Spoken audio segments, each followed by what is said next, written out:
All right, I know a few more people are popping in, so we'll do a little bit of housekeeping while we're waiting. So thanks for joining, parents and family members. If you're new to Zoom, which not sure how that's possible with the last 4 months of our lives, but just letting you know, you have a few controls. There should be a speaker view kind of in the top right corner, but the one tool I really want you to take a look at is the Q&A little pop out. So if you could press the Q&A button, you can submit questions to us during the session. And let me check. Yep, chat is open. So you can also open up the chat. So while we're waiting for a few more people to join, if you could tell us your name and what school your kids attend, or maybe grade level, anything you'd like to share in the chat so we can get to know you. I know a few of you through emails. I see some names I recognize, but would love to just have you post in the chat your name and kind of what you represent in terms of your students so I can tailor this appropriately.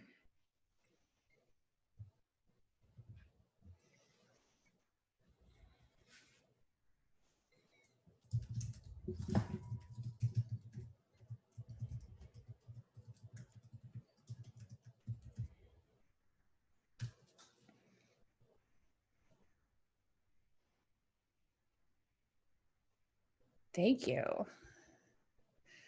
So while you're putting that in there, just so you know who I am, I'm Jamie Lusader, and I'm the Chief Technology Officer for the school district. And super quick background, I grew up in La Cañada starting in 8th grade. So I moved to the schools and was a newbie in 8th grade at La Cañada High. And then later I taught English at the high school, which was super weird to be back with my teachers. Some of them I can't call by their first name. So Dr. E will always be Dr. E. And I think he's the last holdout that hasn't retired. But it's nice to be there among colleagues and teachers that I got to have as students, got to be a student with those teachers. So tonight, also joining me is Lindsay Staley, and she's going to be manning the Q&A and the chat to help me as I'm presenting ClassLink to you and our other topics. So she'll, any questions that you have along the way, go ahead and post in the chat and she'll help answer, or she'll interrupt and I can show you more. So let me share my agenda with you so you can follow along. So I'm going to post this in the chat. So I have a Google Doc for you, and I'm outlining all the topics I'll be covering tonight. So you'll be able to walk through, and I'm also recording this, so we'll be able to replay again later. And let me share my screen and we'll get started.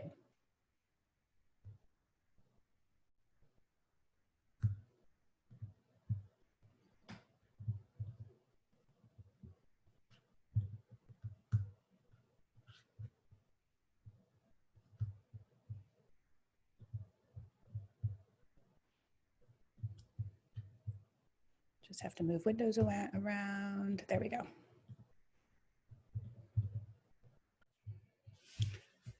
All right. Oh, actually, hold on. Let me fix that. Thanks for being patient as I work out the bugs. Just want to make sure I share just the Chrome window so it's easier for you to read.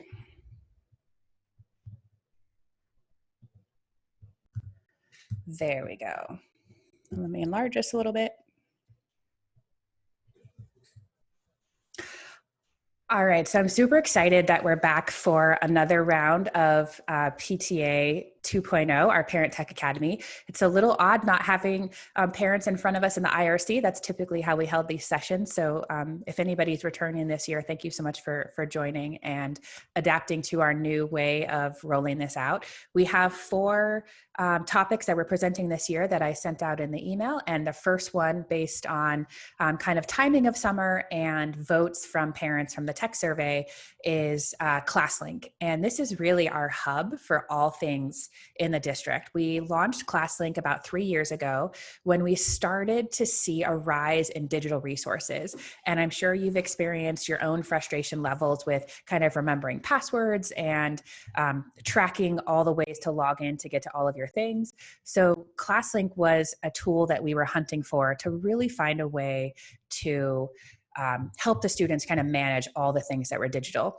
And we also needed a way as a super small district to start tracking all of our online textbooks and making it easier to roster. So if you can imagine, a challenge that we faced was having our 4,000 students and all of them needing a textbook and having to manually create a spreadsheet that we loaded in passwords and logins and uploaded into the system, which would be fine if that's what we did once during summer.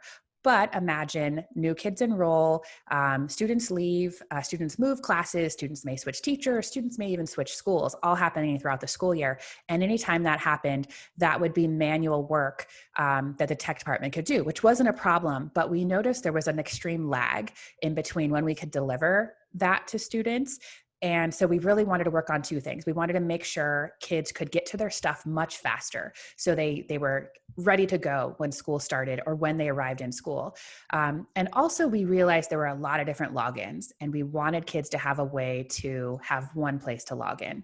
So for our students in our upper grades, they had been familiar with this, but we really hadn't launched strongly with our primary students. And I really feel like we felt that pain when we had to pivot so quickly to distance learning. Our teachers were having to do a lot of troubleshooting with ClassLink and helping kids get to their stuff because we didn't have that as part of protocol when school launched. So I want you to know we are for sure hoping to fix that this year. With school coming in whatever format it's going to look like, there are a lot of plans on the table right now, and I hope you'll be joining our town hall sessions on Thursdays. But no matter what, we know that for certain, distance learning is a part of the world for some students who can't come back to school. So they will choose distance learning as a track for this fall. But we also know we're seeing rising numbers in COVID cases, and all it takes is a few people on a campus to test positive, and suddenly we're back on distance learning, whether it's a classroom or a whole campus. You know, we're getting those guidelines and protocols from public health, but we know distance learning is a part of our world. And so we can shore up some things that we learned from our last term. And that's what we're hoping to do. So ClassLink, again, we're hoping that all kids get their login settled either before school starts or right when school starts, so that no matter our environment, we're ready for what's next. So that's kind of why this is so important. And I think it'll be a tool, if you're unfamiliar with it, that will be great for your kids. So as I said, ClassLink is this portal. And again, if you have questions, click on Q&A. Lindsay will help man them. And then just please send me any of your questions and we'll answer. So ClassLink is where all the digital resources live. And I want to just show you what it looks like. So that's where we'll get started.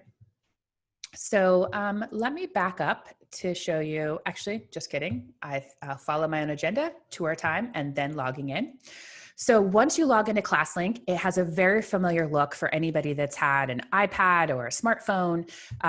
It's just a bunch of different apps. And pretty much these are just links to software. So they're usually a link to a web resource or a textbook company's login, and every student has theirs customized by their grade level. So for me on the back end, I know that a certain teacher's class is going to use these resources at this grade level. And so we program ClassLink to deliver exactly the content that the students need by school site and by grade level. So mine is customized for me as an admin. So there are things on here that I use. And then we have an ability to make folders so kids can kind of organize their tools. So as I move through this, I'm going to highlight the ones that I think are important for you to know in terms of your kids having access this summer. For our K-8 students, they should all have access to Typing Club, and this would be an amazing tool to be working on during summer. So Typing Club is excellent. There are lessons ready to go for kids. They can get progress reports are sent to teachers. They can kind of log in and look at lessons, but during summer, it's still open. So I would highly encourage your kids to work on some typing, set up some challenges for them, maybe create some games for families. Anything you can do to kind of build in competition and motivation, I think might be fun. But typing practice this summer would be an excellent use of time. So you'll see that if you have a K-8 student on there. And I know the kids also are really loving NitroType. I think that drove teachers a little crazy because it was more of game-based, but I mean, if they're learning to type, I think that's awesome. So those are a couple there for you. And then we also have a bunch of tools that the kids use, again, depending on grade level. For our elementary, they have BrainPop, so there's access to videos and lessons in there. Illuminate is primarily used for assessment, so that's not as useful this summer. IXL is on for our K-6 students. So for that kind of rote memorization, drill and kill math, it's aligned to the Common Core standards. So excellent tool to use during the summer is also for K-6 would be IXL. And how it works is the kids, when they just click on the app, it logs them right in. That's what the beauty of ClassLink is. It's a password locker, so everything's stored. So again, BrainPop, IXL, Typing Club would be great for the little ones. And then they'll also see things like for our K through 5, as well as our students in LC Math 1, 3, and 4, they'll see this red McGraw-Hill app, and this takes them to their online math book. So that's still accessible right now. We'll be having some maintenance soon, but I'll be sure to notify you when that kind of goes down. We have to reset the rosters, but that's there for you as well. And so that's just how ClassLink works. The apps are in here, and then things are logged in terms of passwords. So I know that not all of them had been working perfectly, but that's our work this summer, is to really fine tune this and make sure passwords are saved if they have to be entered in manually, or if something was wrong on the roster side. Another one is Accelerated Reader. This is for our elementary kids, and we decided to leave this open for the month of July and June, so kids have access to this. Actually, I take that back. We had it open just through June because we were expecting maintenance. So I might open it up for another 2 weeks so kids can still work on their reading, but we do have to take it down to reset rosters. We wanted to leave it up as long as possible this summer for anybody that wanted to do work on there. So I'm going to make a quick note too, since we don't have maintenance scheduled yet, to open up Accelerated Reader just a little bit longer. Probably till July 20th, I think would be fair before we have to roll things over. So let me take a look at the questions now that you've kind of seen a tour, and we'll pause for a second. Thank you, Alicia's question. So I'm going to answer this one live. So for our TK kids, they didn't have ClassLink yet, but we can probably get that set up. So I'll put that on my to-do list to look at our TK kids rolling up. And typically we start to do that work right about now in summer. And we can send you information because they don't usually have their Google accounts yet till Kinder. But that is a really good note. That will be some good prep for our kinders to actually get a look at this ahead of time. And teachers will probably have that planned to make sure they're ready to go with things, but we can do some summer prep. So I think that's a good question. So thank you for asking that. And then I see a brain pop question. That was one of the ones that we're trying to do auto rostering through Google. So we should get that fixed. There were a little bit of bugs with that one, but again, we have our list of things to fix, and we'll try to make it as seamless as possible. Because the whole tool designed to make things easier. If it isn't easier, it's pretty tough. Okay, so you've seen a tour. Before we leave this, you'll notice I have the super fun background. Kids have the option of customizing their little avatar. Not that there's, much to do here, but you can pick something. There's some famous people in here. It's kind of silly, but there's stuff in there for the kids to pick. If I'm ever troubleshooting and a kid doesn't have an avatar, I save one for them. And so this is where all the things are saved. They can kind of customize colors a little bit if they want, change wallpaper, sign-in options. I'll come back to this when we're doing troubleshooting. We also, for the little kids, that their passwords and usernames sometimes are just too hard when they don't really know their letters or have keyboard familiarity. We have something called a quick card. And so you can print this out and then they can just scan it in front of the camera on a laptop, for example, or if it's Chromebook works super easy, and they scan it and it logs them into ClassLink automatically. So that's a nice tool that exists for the little ones. All right, so that's the basic tour of ClassLink. And thank you for that question. So ClassLink is actually for K-12. So all students have it. And we may need to think about our TKers, but I'm in talks with Ed Services to kind of think about what are our pivot plans if we have to do distance learning for our tiniest learners. If I'm not sure this is appropriate for them. So that can happen if we determine. But yeah, this is for K-12. So for our students, I was really on a mission to lighten backpacks. Every new textbook adoption we do has a ClassLink connection. So like I said, for math, for K through 5, it's the red McGraw-Hill app. And then for our upper grade students, they'll have another one that says My HRW. So that's for 6th, 7th, and 8th. And high schoolers also use this one for LC Math 1, 2, and 1, 4, 3, and 4. Geometry is still an older textbook, so that one doesn't have an online component. But the kids can access their textbooks. Our world languages, several of the entry-level world languages classes are on there now, and they're under the Vista Higher Learning. And any new textbook adoption, we're making sure we can connect on here. So the high schoolers have access as well as younger kids. And then ELA for K-5 is also on here in an app called Journeys. And for 6th grade, it's their same as their math app. So thank you for that. Thank you for that question.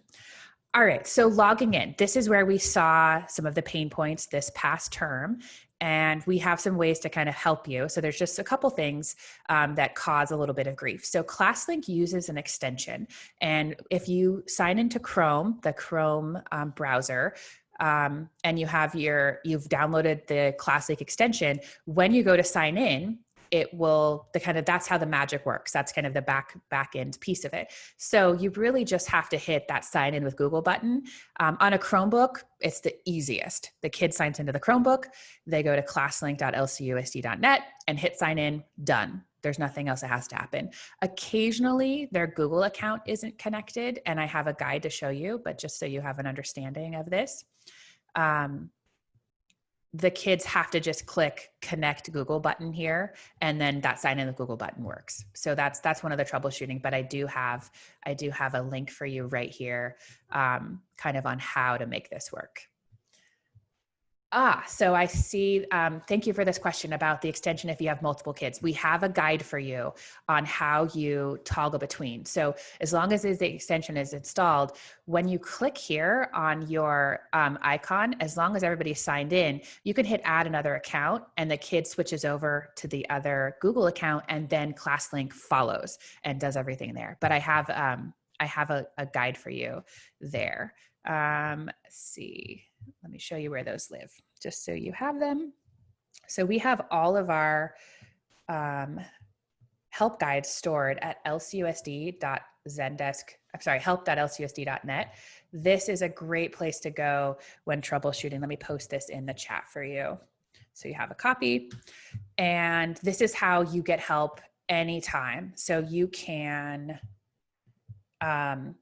submit a help request here. So if you're stuck, especially if you're playing with ClassLink after tonight and you get stuck on something, go to help.lcusd.net, hit sign in, send me a ticket, and we'll help you. But you can also type in ClassLink, and we have a bunch of guides for you that help. So we have, if you want to add apps yourself, how to access this at home. We have an overview of all the basics. And then if you're using an iOS device, and I think there is one about the browser. So again, there's a bunch here. I'm pretty sure there is one about multiple, let me just double check to make sure I'm correct. Multiple Google, yes, using ClassLink with multiple student accounts. Let me post this in the chat for you so you have that answer. So you'll notice the dates on a lot of these are 3 months ago when we were living through multiple families trying to use this at home. So those directions will be there for you. So thank you for that question. And I think Lindsay was answering the question about the MacBook. So just to address that to the group, we really try to encourage our 5th through 12th graders to have a Chromebook, because once it's managed, it works pretty seamlessly with all the tools that are going on campus. But again, extraordinary times. So at home, anything works. It's just a couple extra steps to kind of download that extension and making sure you're signed into Google. So totally doable. So just make sure you know that that's an option. So again, we also have the icon on all the school websites. So let me show you. If you go to any of our school websites, you'll see the ClassLink icon right here. It's this blue one here. But we try to teach the kids to remember the URL. So classlink.lcusd.net. So we're using our LCUSD domain, and then if ClassLink is in the front, and you can get right there. But you can also click this. This icon is on every school website. So that's how you can get to it. And as I mentioned, if you're using a Mac or a PC or iPad, directions are right here for you on how to log in. If you have any problems with just that first step, this is what we're hoping to do for fall term, is give kind of a tech checklist for all students to do, kind of like prior to school and first week of school. So we just really want to make sure, I'm reposting that document. We just really want to make sure kids are ready and we don't lose any instructional minutes with kind of the bugs with the tech. So that's what we're hoping to accomplish this summer. If you have familiarity with ClassLink, can speak the language, then and know the basics of troubleshooting, you either know how to help or know how to ask for help, or you know how to do the fixes yourself. So let's talk about the bugs, because I think that's super important. I joke that if you do what I say above, you'll never see any bugs. But again, there are a couple. As I mentioned, sometimes it's connecting their Google account. So we have directions here for you on how to do that, and it walks you exactly through. So if you try to log in with your student's account and it says error, account not found, or no Google account, then these are the steps for you to fix that. It's pretty easy. And then that's probably the most common problem we have. And then sometimes passwords aren't stored right. So let me show you how that's fixed. So for example, if I clicked this accelerated reader icon, and I want to open apps for you, but I have admin privileges and I'm not exactly sure what's going to pop up, and I'm recording, so I need to protect student data. That's why I'm not opening any of these. But if your student opened it and it failed, it would say, incorrect password or something like that. To fix that, if you happen to know what it's supposed to be, you go here to my profile and you go to password locker. Sometimes the kids typoed their password the first time they were saving it, and you can go in here and you can click edit and fix it. So for example, I can open up this one that says not set because there's no password. And then I would type in my username and password and hit save, and then it's done. We try to have as many of these auto rostered as possible. So for example, for the textbook ones, the kids don't have to save a password ever. It's automatically connected to our roster server. We're trying to do that with more things, that it's either connected through Google or through the roster server, because we really don't want kids to have saved passwords. The last one we're kind of working on is accelerated reader. That one we still have to manually enter the password in. But once it's entered once, it's kind of done for life. So that part is good. And they're saved forever. So that's one of the big troubleshooting, is the password doesn't work. If you encounter that, please put in a ticket. We can fix a lot of this remotely because we can just, oh, I'm sorry. I know how to fix that. I'm posting it. Thank you, Stacy. I think I'm posting it to just panelists only. Pardon me. There we go. Thanks for calling it out. Okay, Stacy, you get a gold star. All right, there's the document if you weren't able to get it. So as I was saying, again, don't worry about being frustrated. Put in a ticket. We can help you right away, help.lcusd.net. For your students to log in, go with them, check all the apps, see what's working, what's not working, and then let's get all of these bugs fixed for you. Those are pretty much it. It's either the extension, the login, or a password issue, and we can get all of those fixed. And then you're pretty much set for the rest of the school year, and you shouldn't see many other things happen. All right, so I know there'll be questions about, okay, I like what I see. How do I add more apps? We have a pretty limited library because we want to keep it, we don't want this to be bogged down with a ton of stuff for the kids, but we're adding more all the time. So there is this app library, and the kids can go in here. And they right now only have access to what we push out. So you'll see things like Google Moon or Google Sky. There's some teachers that wanted their websites in here, so some of those are there. Quizlet is a super great one for flashcards. If you haven't used that with your student, it is really, really cool. Even for adults, Quizlet is a great tool. You create flashcards and play games. So kids make their own flashcards this way. Usually we launch it in 5th grade and 4th grade, but younger kids work with this as well. I used it for studying for a professional exam I had to take for a credential. And there are a lot of pre-stored quiz flashcards in there that you can use. So super fun. So that's, again, that's adding apps. If there's something that you think is out there that you think would be good for kids, put in a ticket and tell me about it, and we can add it to the school library and others can have access to it. Again, we want to try to create one place for kids to go to get all their stuff. Also in here is the launch for all the kids to get to all their Google things. So I have a Google folder. So again, this is where kids can just start their day every day. They could open up ClassLink, they can get to Google Classroom, they can get to their textbooks. Some of them have saved bookmarks and they know how to navigate all of this, but others might not have a routine yet. So that's a really good thing to consider for this summer, is kind of creating a tech routine. Think about your own protocols of like how you start your day. You know, do you check your email? Do you check your calendar? Do you look for conflicts? Like what is your routine to start your day? That's what we can kind of help the kids do as well. What is their routine to kind of get to their stuff? And hopefully ClassLink is the hub to get that started. That's our goal. All right. And then, yes, you're probably wondering, what are all the things that kids have access to? So we have this document that I'll open up, and Lindsay's going to be presenting next week on EdTech Speak and kind of all the things that are going on in our world. We noticed that we have a lot of tools, and vendors were throwing a lot of free things at us during the start of distance learning. So if you want to see everything that is accessible, please check out this exhaustive 71 maybe list of apps. We want to really pare this down to the ones that teachers use most often, but we also wanted you to have sort of a glossary of everything that's out there. And it will tell you exactly what it is, how do you access it, and what grade levels it's for, with a description. So that's there for you. So that, again, I think it's too many, but we wanted to make sure you saw everything that was there and kind of knew what was out there. And then next, parents. So there is a ClassLink version for parents that we were really hoping to launch this summer, but we're a little underwater with reopening projects and just the normal things of summer. For example, planning online re-registration and making sure that's ready for you to update your data and sign policies. So that's kind of, we're in the middle of that, as well as rolling over all the data for these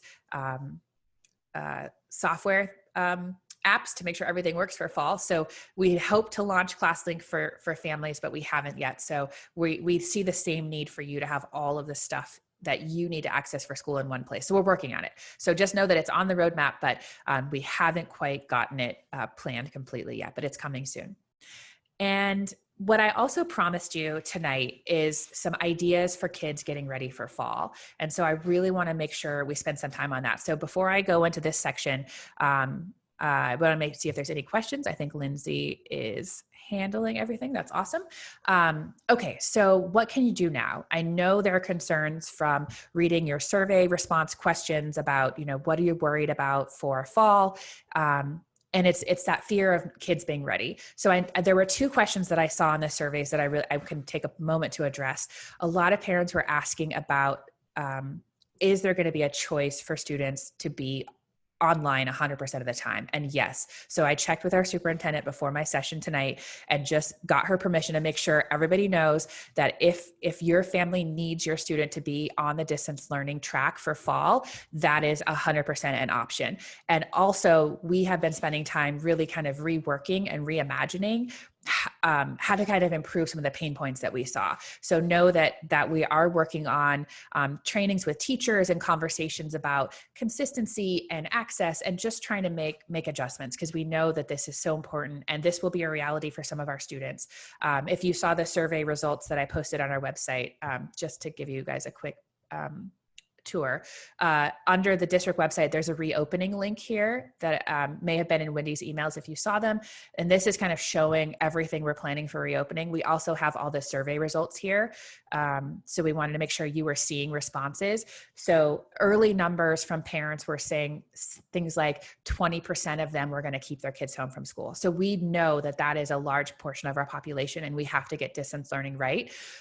So if that's your situation, or others, just make sure that they know we are really prepping to make that awesome and great for kids. We were just on a call with teachers today and parents for the reopening committee. And one of our stellar teachers just said, like, we want to make sure we have requirements in place to make this great, but we also want teachers to know that they can go beyond and really be able to innovate. So, making sure that teachers know that that's possible too. So we can definitely make that great. So know that I just wanted to clarify if there were questions about that. Distance learning tracks are going to be available for students for circumstances that are needed. We'll work on to just make it better, because we know what the pain points were. And we know that a lot of you want to make sure kids aren't falling behind. And so that's what this next little section is. And then I'll pause and we'll take questions if you have them. Okay, so one of the things that I think would be amazing for fall is thinking about a schedule. And just during summer, like, there's a lot of variances in how families are spending their summers through maybe small trips or maybe no trips at all, and it's getting a little scary out there right now. So whatever that is, I think routines are super important, and some of these may be in place already. So a good place to start is wideopenschool.org. If you've seen this, awesome. You can cheer along with me because you know how good it is. You'll start at We're a Family. And this is put on by Common Sense Media. Choose your grade span. I think it's so interesting to look at what's set up for the tiny ones. And look at all of these options. So what is learning at home, a virtual summer camp, daily schedule? This is the part that I think is just stellar. When you click on daily schedule, it will allow you to do your own planner and do kind of a worksheet, which is just great. So you could do a weekly planner, or you can do a daily planner.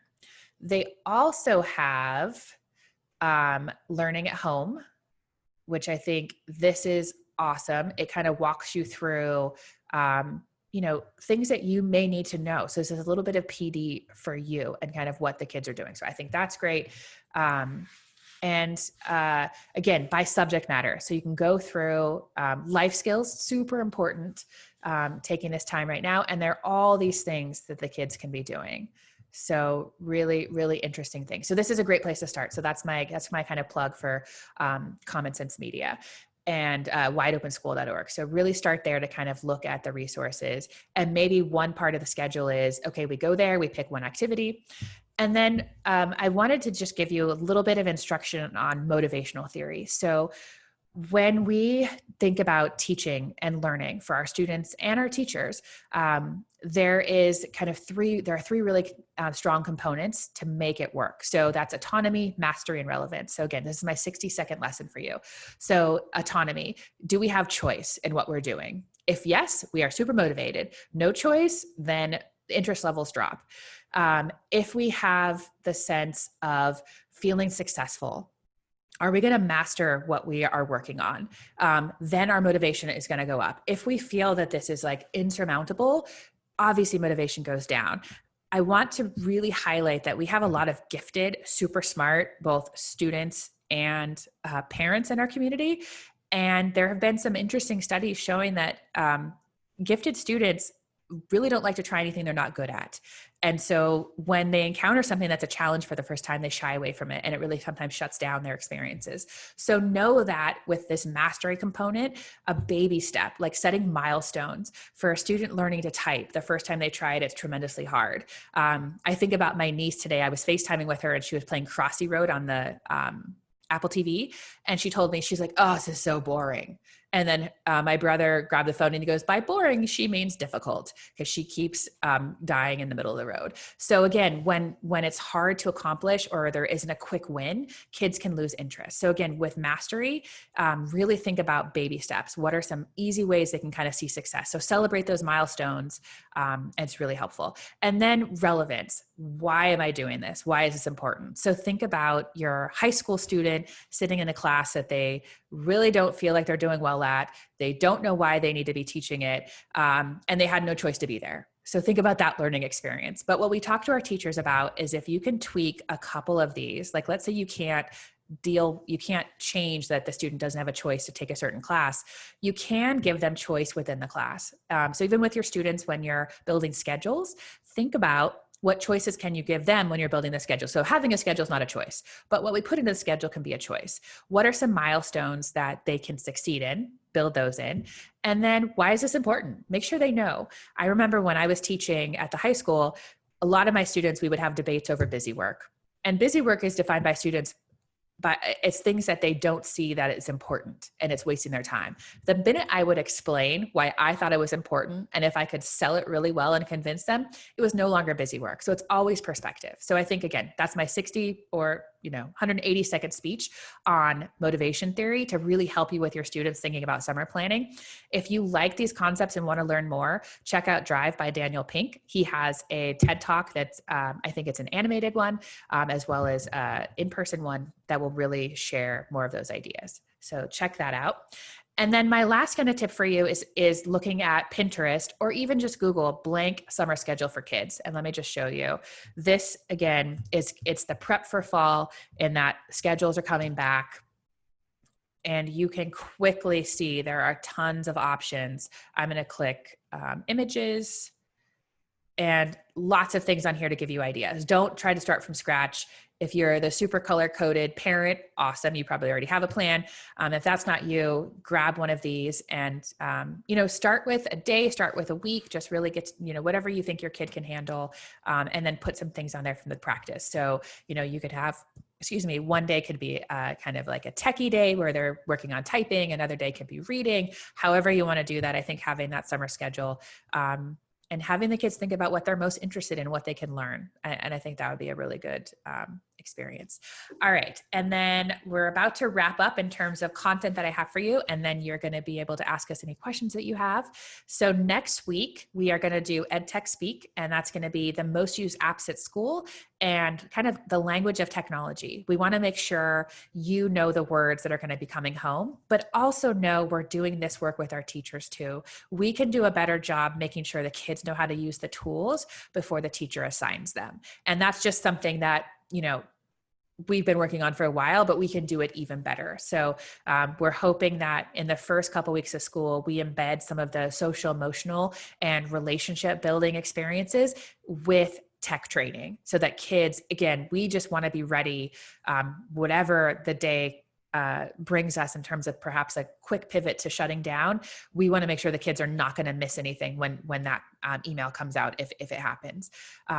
And so that's where we're doing the prep. So we want to make sure, again, you know the language, the kids know the language, and we can make this work. And then my last idea for you, if you have not checked out Strength Finder 2.0, this is probably, outside of motivation theory, this is the second thing that I champion. All my teammates on the tech department, I make them take this quiz. And it really helped me understand kind of their strengths and how they like to work and what interests them. So the premise is you take a quiz, and this costs $20 for the kind of 15 to 18-year-old or 15 to adult version. And then it's $10 for 10 to 14-year-olds. The premise is that if you spend all of your time working on your weaknesses, you only have a certain percentage that you can gain because that they're just natural. They're your weaknesses. Not that you shouldn't work on them, but you're not going to see the same impact if you developed your strengths. And so the example in the book is that, and this is kind of an old example now, which is funny, but Michael Jordan, when he left basketball to play baseball, he put all of his same effort, energy, and drive into playing baseball. And he did not succeed nearly to the level that he succeeded in basketball. His talent was in basketball, but even though he tried as hard as he could, I mean, he still did all right, but it just wasn't his thing. So when you apply that to yourself or your students, the things that they're really good at, if you develop that, you can get exponentially stronger.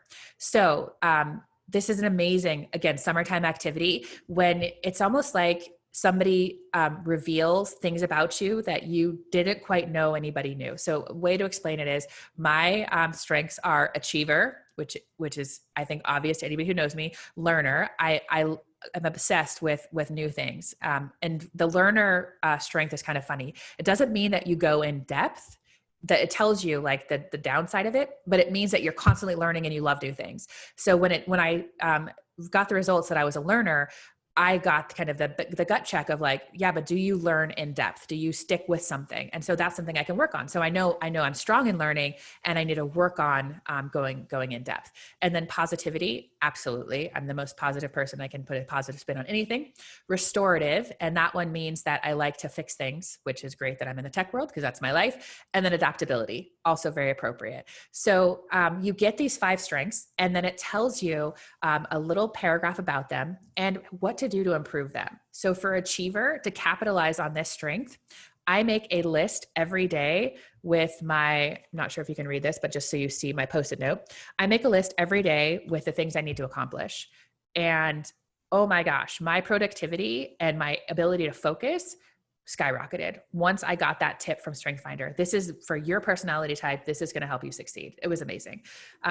So it's really about building up those talents. So I really encourage you, if you haven't taken it yourself, take it. It's super fun to kind of learn that about yourself. If you work for a company or run a team, I would encourage you to try that. But even for your family, have you all do the StrengthsFinder quiz and get to know each other. I think it's super fun. And I would give you this caution. Make sure when you take the quiz, because it's a spectrum, it'll say, I like my room tidy. I'm okay with disorganization. Make sure you pick your true self, not your ideal self. Not that you wish you were tidy and organized, but that you are what you are. And so the quiz is kind of, each question has 5 kind of bands on a spectrum. Pick where you are, and you will be so amazed with the results. So I encourage you to do that. And if it's awesome, send me an email and tell me how it went for you, because I think it will be super fun for you and your family. Okay, so I've talked a whole lot about ClassLink and some things to do over this summer. I'm going to pause and take any questions that you may have that have come up. Anything tech related. I saw a couple came in about Chromebooks, so that's totally fine, or technology. Anything that you think I might have the answers to, I'm happy to take your questions.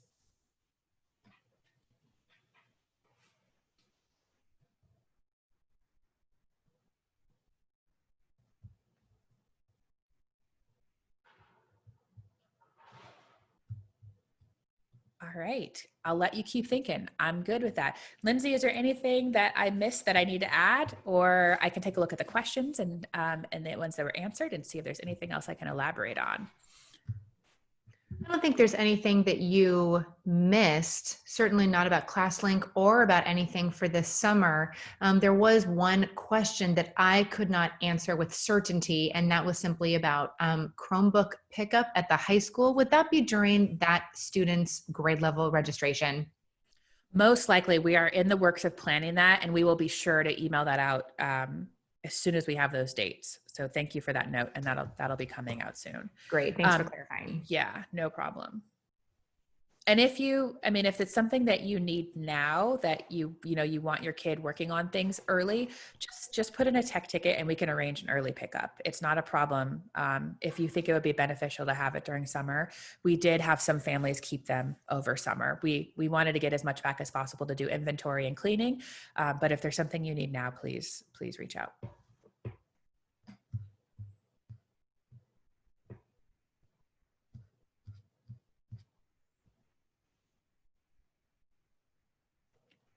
All right. Well, I'm going to stick on. I think we can officially close the webinar at 7:44, but I will stay on. And if there are any questions you have, please let me know. I can actually stop the recording. And then if anybody's here that just wants to talk about anything, I can allow you to speak. So just post that in the chat if you have something. Again, I'll stop the recording right now. And